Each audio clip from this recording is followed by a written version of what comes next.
Hey, over here, over here. Well, this sucks. It's pretty hard to make a video with all these boxes in the way. So let me just go ahead and move these out of the way.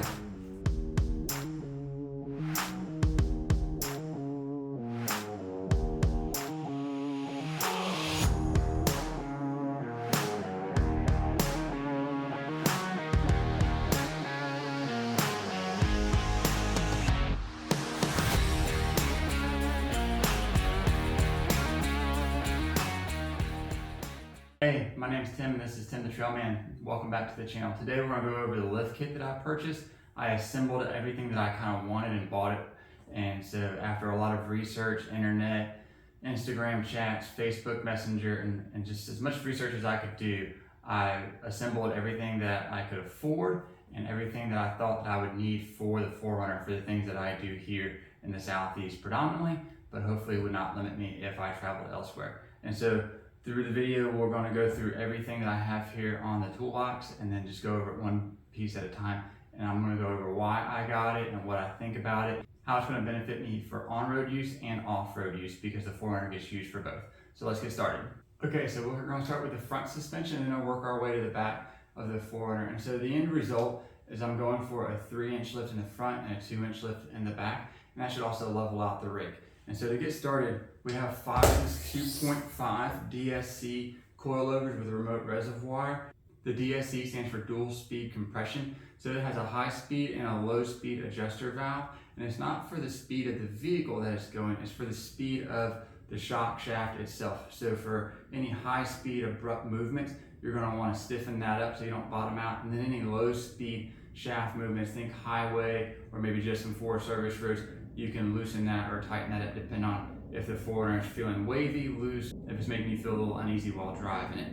And so the shock collar here can be adjusted with preload to adjust the height anywhere from 0 to 3 inches. And like I said, I was going to be going for a 3-inch lift, so I do need to take the preload collar and move it down once I get it on the car and assembled and I can see where that's going. And so I wanted to go with the best coilover remote reservoir that I could afford and that I wanted to put on the vehicle. And so my goal as well is only to do this job once and then over time rebuild the shocks as needed instead of maybe starting off with a budget lift and then moving forward. And so as they say, buy once, cry once. So that's the front coilovers. And let me know in the comments if you have any questions or if you believe that I made the wrong choice and what your preferred brands are for any of the suspension components that I'm going over as well. So let's move on to the next item. Okay, so if you go with a different shock or coilover, you may or may not have to upgrade your upper control arms, or UCAs known for short. And so with a 2.5 inch from Fox, you do need to upgrade them. It gives it a bigger opening here in the middle, so when it articulates, it won't run into it. With the factory control arm, it doesn't have enough articulation and the opening is just not big enough to fit that coilover. So I did need to change them out, and then I did a lot of research and messaged a lot of people, and they were kind enough to tell me kind of what they've run and what they've seen. So the reason for going with Dirt King is a couple of reasons. One, they have a superior bushing that they use that is also replaceable and serviceable easily. There's a bunch of how-to videos on that as well. And then the uniball design you can get from other manufacturers as well, but theirs seems to last the longest from the research that I did. And so ultimately what I do like about the Dirt King is that it has grease fittings to keep the bushings lubricated, and then ultimately all the components are serviceable and replaceable relatively easy with just some basic hand tools. And so you could do this on the trail if you needed to, whether or not you're carrying tools or wanted to carry spare bushings or uniballs or anything like that. But as a whole, I don't see myself having to replace the control arm for the life of it other than just servicing it. And then for the uniball design, it does come with the misalignment pins that allow you to maximize your camber and caster alignments along with the articulation while you're on the trail. And so let me know which upper control arms that you prefer and why, and then tell me if I made a good choice, whether or not Dirt King is the right one for me. Okay, so for the next item, we're going to talk about extended bump stops. So it's in between the front and rear suspension as we shift from the front to back because I got extended bump stops for both front and back. So I went with Duro bump stop. I don't know a lot of companies that make the extended bump stops, and there's not a lot of research on the internet whether or not you need them. I don't see a lot of people talk about them when they talk about what lift they added to their 4Runner and whether or not they did use them or replace them from the factory ones. And so the idea of the extended bump stop is going to keep that longer shock in the front and the back from bottoming out, and when it crushes and it bottoms out, it could destroy the shock or shorten the life. Needless to say, it's not even polite or kind on the body as well. You're definitely going to feel that jolt if it does, because it's a longer shock. It has that further travel, so the chance of it bottoming out while on the trail would be much more likely than the factory one, because you already have bump stops. They just don't keep it from bottoming out when you make a suspension adjustment and raise the vehicle. So Duro bump stops, these are the ones that I went with. Let me know if there's a different brand that you like, if you use them. I believe there's also hydraulic ones. I just don't really see the need for those, whether or not I off-road that hard or not. Okay, so these are the rear springs for the 4Runner. They're a 2-inch lift spring from Icon Suspensions.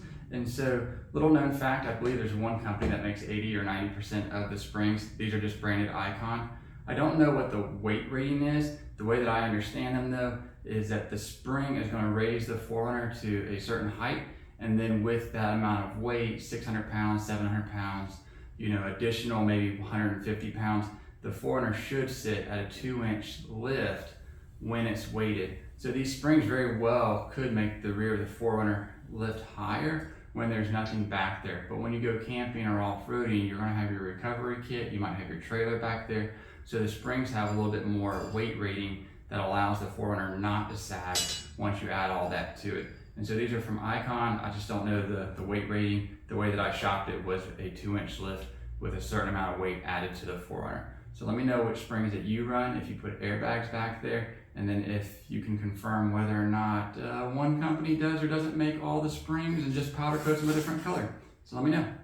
Okay, so for the final piece of suspension that I've purchased that's going to allow the lift kit to have that 3-inch in the front and the 2-inch in the back is the rear shock. And so these have a mid travel maybe, or regular travel. This is a 2.0 Fox suspension. It comes with just a single speed compression dampener. So it's a Fox 2.0 CD when you shop for it. And so it only controls the low speed on the valve. So think of that Forest Service road again.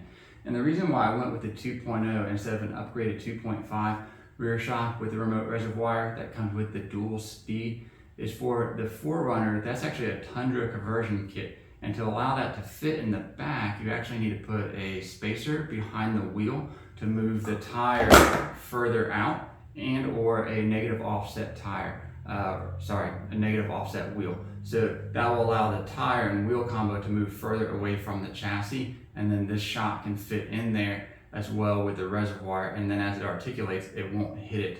I didn't want to spend that extra money. One, the 2.5s are more expensive, and then I have the factory TRD wheels and I like them. I don't plan on replacing them anytime soon. So for now, it's just going to be the 2.0 shock. They come this way with it loose. There is a bracket that's in the box that allows you to mount the reservoir to the shock. So this can just fit in the 4Runner like so. And then overall, that's going to give me a cushy ride. I don't really see the need for the 2.5 DSCs in the back. I definitely could be wrong. Like I said before, let me know in the comments below whether I made the right choice going with the Fox 2.0s or if I'm really missing out and should have gone with the Fox 2.5s. Okay, so that wraps it up. That's the entire suspension kit that I've purchased. I've been waiting a long time. I've been wheeling the 4Runner for the last year. I've owned the 4Runner for 2 years. And so it's just been stock the entire time, minus the little mods that you've seen. So as a whole, I'm super excited. It's gonna go on in the next week or two, and I'm gonna have an install video on how I do that. I just wanted to get a video out there so you would know what type of suspension and the benefits of why I picked what I did. And then if you like it, you can just mirror that, duplicate it, ask questions and whatnot. Please let me know in the comments what you think. Did I make a mistake? Should I leave the 4Runner stock? Should I lift it higher? Should I go on with Kings? Did I make a mistake using Fox? Just let me know. You tell me. So as always, if you'd like to see more content like this, please hit the subscribe button, hit the notification bell. You know what to do. And then, as always, thank you for watching. Definitely appreciate the support, and I'll see you on the next video.